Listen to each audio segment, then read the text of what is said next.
Hello po, good morning, good morning. Ngayon, samantalahin natin na medyo tag-ulan at meron pan labong. Magluto tayo ng labong with saluyot. Ayan. Lagay pa tayo ng oil sa ating kawali.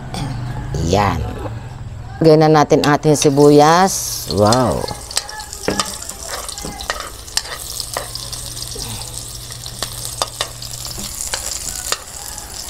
Isunod na natin ang ating bawang.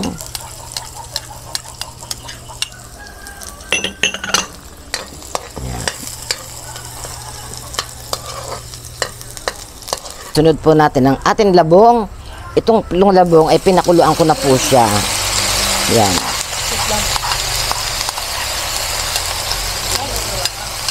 Nagbibideo po. Wait lang po. Ayan.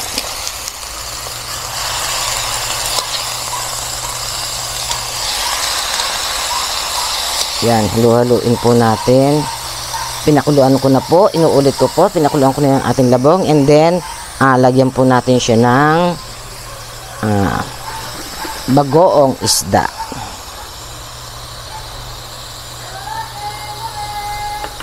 Yan.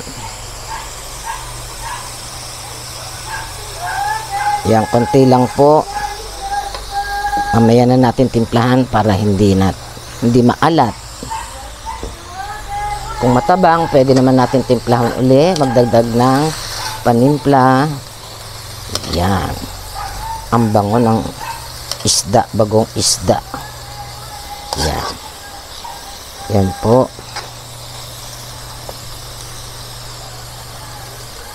Lagyan po natin ng ating pinakasabaw. Yan. Yan. At meron ako ditong tirang galunggong na inulam ko kagabi. Ayan. Ilagay natin ang ating tirang mga galunggong. Ayan. Ayan. Ayan po. Hintayin natin yung kumulo. Ayan guys. Kumukulo na ang ating rabong. Sa Ilocano, rabong yata yun. Ayan. Lagay na natin si saluyot. Ayan. Sariwa ang ating saluyot. Ayan. Ayan. Takpan natin. Ayan lang natin. Pag malambot na yung saluyot, lanta na, luto na po yun. Tikman natin muna yung sabaw kung ano. Ayan.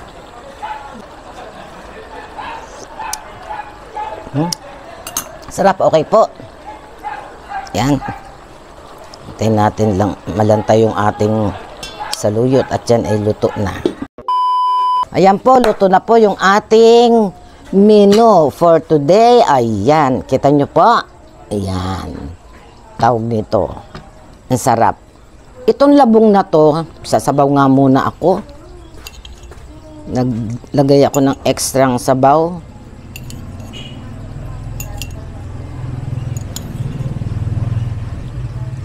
Masarap po itong labong na to. Ito yung tinatawag nilang totoong labong. Meron palang peking labong.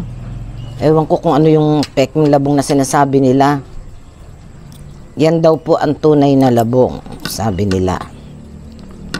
Napansin ko nga kasi wala siyang part na matigas. Siguro ito yung kawayan talaga na totoong kawayan. Tapos ang matigas yata yung sa labong ng buho. Kinakain ba yun? Ewan ko lang po kung kinakain yun. Comment po kayo kung kinakain po yun. Basta ako, bili lang ako ng bili lang labong. Yan. Tikman.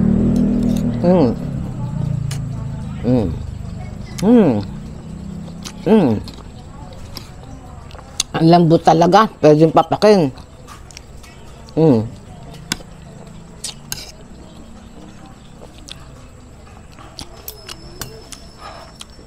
Dito sa amin, pag medyo tag-araw na,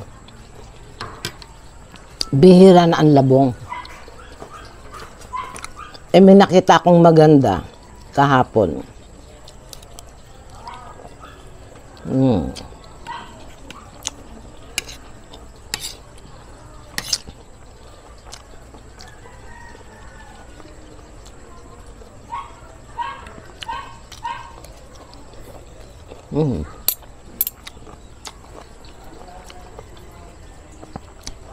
Saluyot na masustansya.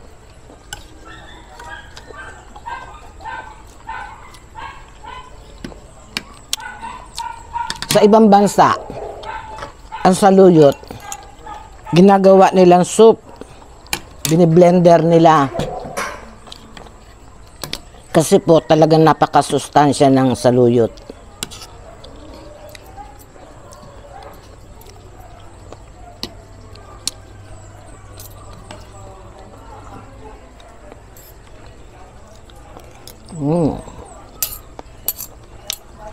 Sarap.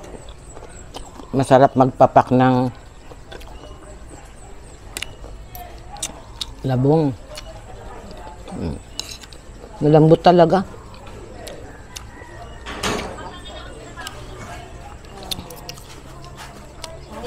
Kasi yung ibang labong, kat pakuluan ko ng pakuluan, iba ang texture. Para siyang matigas, ganun. Pero ito sandali lang, no?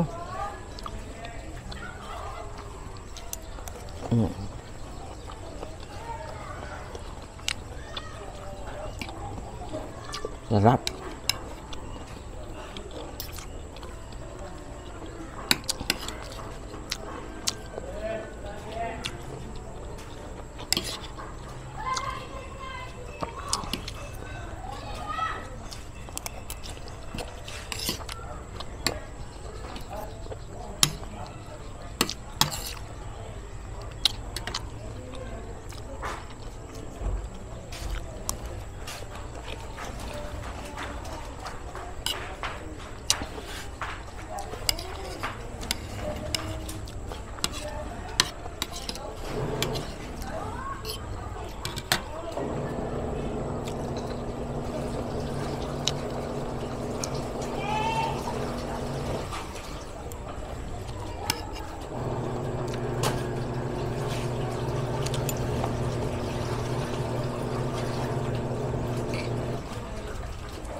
Simpleng pagkain sa probinsya.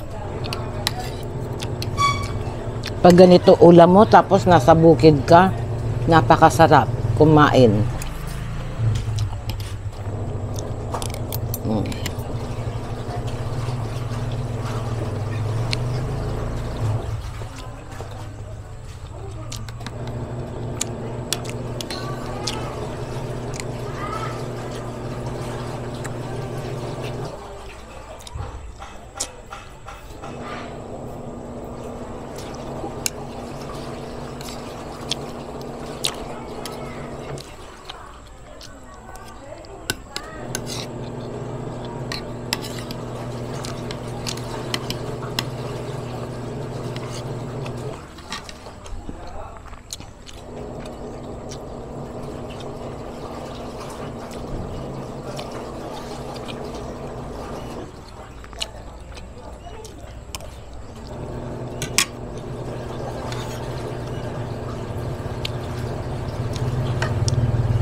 Sarap magpapak.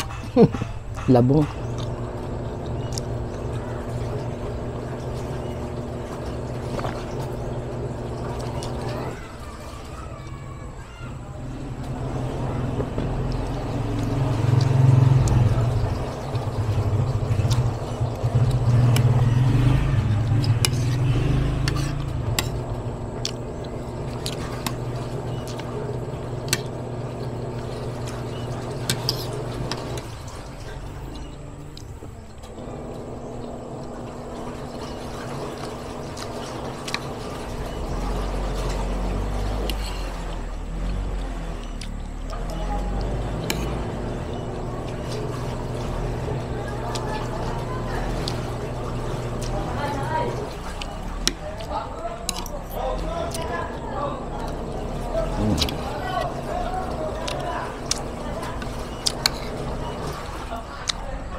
Ang daming benefits, health benefits ng ano, ng saluyot.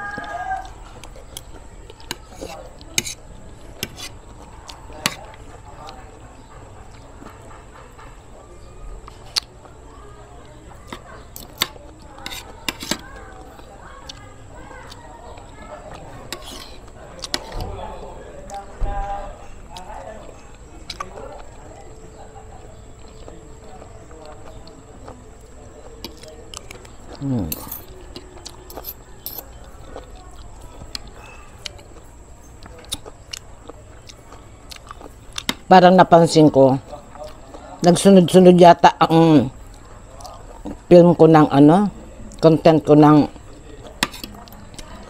pork. Kaya naisipan ko to fish.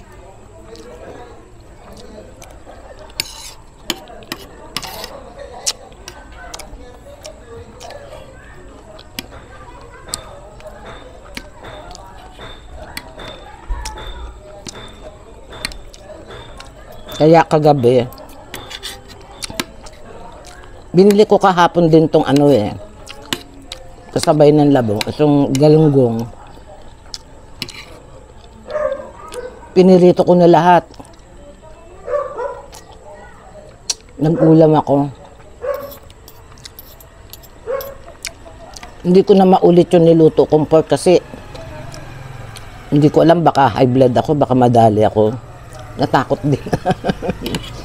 Although wala akong maintenance pa. Wag naman. Sa high blood, yan. Sa kahit ano.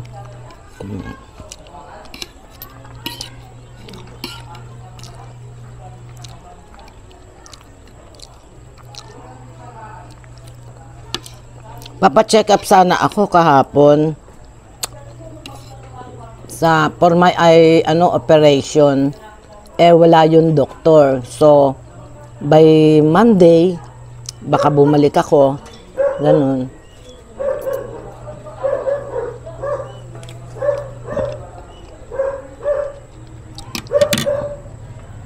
Dapat noon pa Kaso natatakot ako.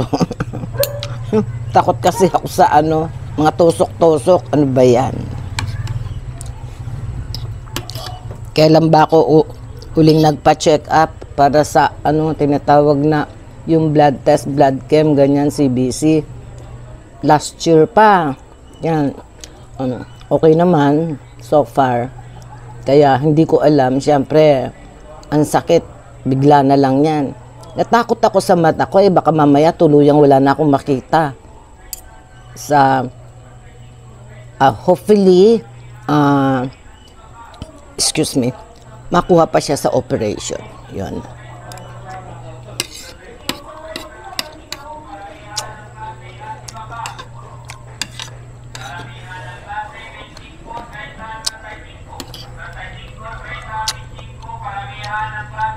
Pag-pray nyo na lang po ako na sana kasi itong right eye ko, totally wala nang nakikita, liwanag lang. So may napanood ako na kahit liwanag lang ang naaaninag mo sa mata mo, may pag-asa pa pala. Nung ma-operan siya, nakakita siya uli. Yun po, nakabasa, nakakita, yan. Ako totally no object na nakikita. Yan.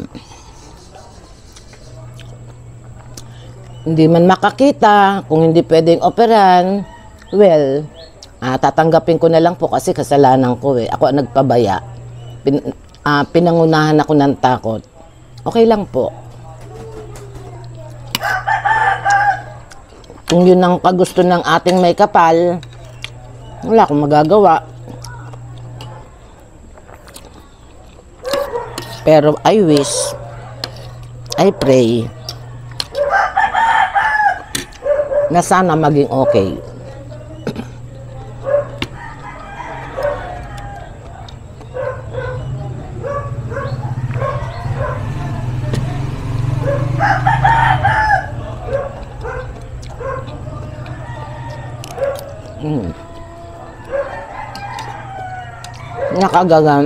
Nakakaganang papakin tong labong na to.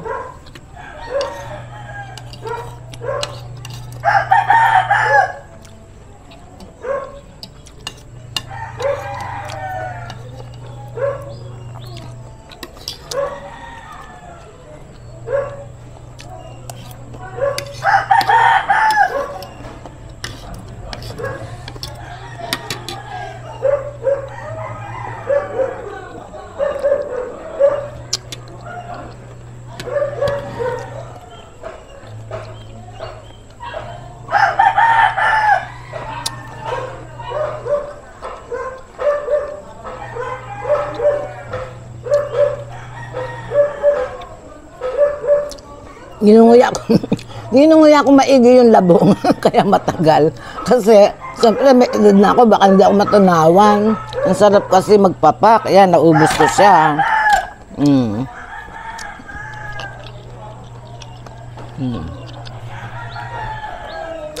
Ayan, tunaw na.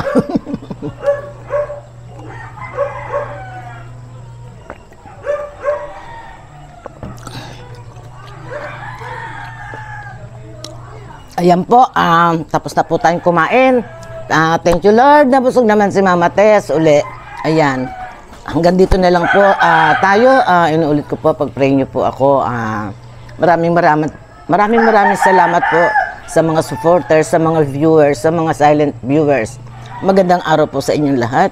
God bless po.